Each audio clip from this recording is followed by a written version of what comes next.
so you brought up a fact, and I want to keep this on a disclosure movement here Oh, because okay. Okay. because as you know, I've been very steadfast over the years that, the difference between UFOs and UAPs. And I am steadfast that UAPs are man-made objects. I agree with you totally. And here's my symptom of this though, because sometimes it makes my head hurt, and that's why I call it a symptom.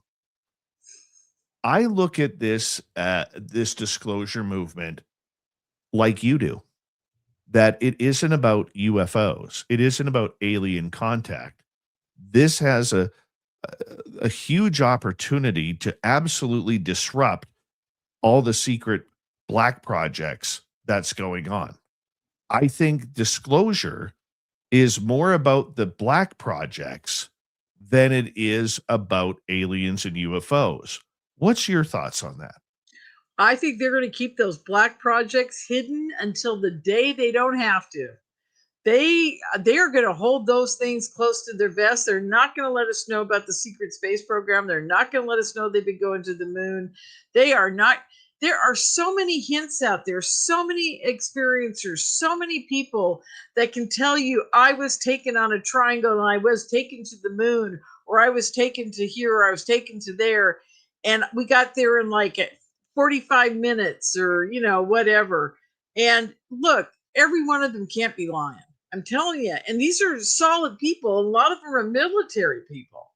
And my favorite one is Niara. I mean, and this is what this whole disclosure thing is truly about. It's talking about the fact that we actually have something in the sky that isn't ours, when I'd say 75% of it's ours, maybe even more, maybe 80% is ours, and only 20% is theirs. And I also believe that it's to keep the fact that they have a grid pattern of invisible craft around this whole planet. They always have. They've always been here. They're just one slight dimension over from our reality. And they're always here with us all the time. I mean, look what Bob Bigelow said on the 60 Minutes show he did back in 2014 or 2016. I can't even remember when it was.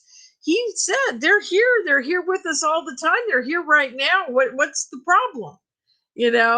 And this is what they don't want us to even figure out. What all they're going to give us, if they give us disclosure, is the fact that there are UFOs that are coming to this planet, and yes, we have been visited by ET.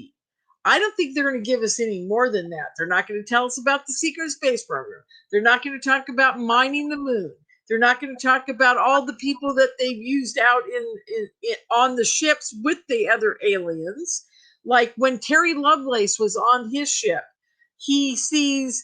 Now, this is interesting. I don't think I've ever told you this, Dave. I'm having a MUFON meeting, and Terry's on my MUFON by Zoom. And we're talking, I've got 60 people in the room, and we're talking all about his experience, the Devil's Den experience. This was after his first book.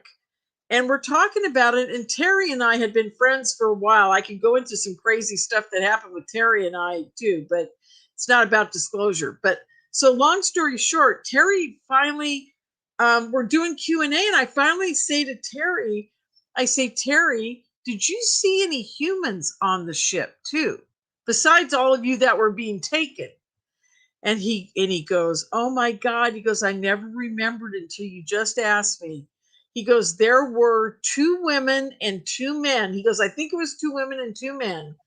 And they were working in a little cubby hole kind of off to the right of where I could move my eyes, because he was frozen and all he could do is move his eyes. And he said, off to my right, about 25 feet in front of me, like at an airport, like an airport store. It looked like a little cubbyhole area. And he goes, I saw 2 women, 2 men, and they were all in front of computer screens and doing stuff. And he goes, they looked like they were like zombie working. There was no talking, no smiling. They were just doing their thing. It's like they barely knew the other people were even there with them.